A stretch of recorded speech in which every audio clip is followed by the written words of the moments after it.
Yo, hello guys and welcome back again to another OSO tutorial. In this video, I will show you how to farm and gain performance points which are located in here on the top left corner.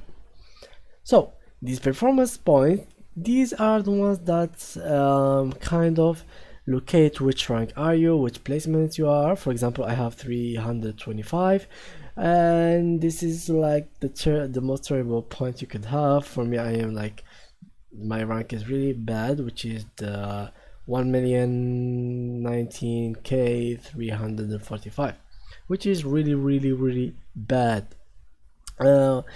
The part of it that I'm not playing the game that much, but anyway, I'm bad at the game. I can't lie to you guys. Anyway, how can you really find these points?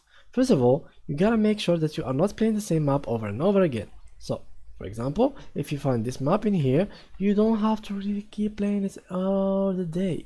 You have to, like, for example, if you come in here, as you can see here, you will have all details about this map in the top left corner.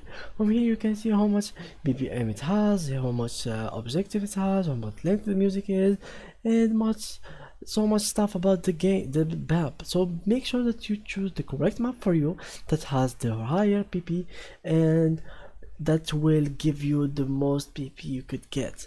And as you should know, the more time you spend on a map, the less PP you will get from it. So after you finish the map twice or like 5 times maximum, just delete it or just go and download a new map by just going in here and click on beat maps from OSO and like choose the difficulty and there make it like the hardest one or the easiest one, whatever you like, and check for the PP from the informations in here. For example, here we'll find all the information about the game, so make sure that you find the higher PP games and gameplay or beat map, and then just download it from here and drag it to your game and then keep playing it 5 times again, and then download the new map and do these steps over and over, and you will be farming PP so fast, more than you used to do.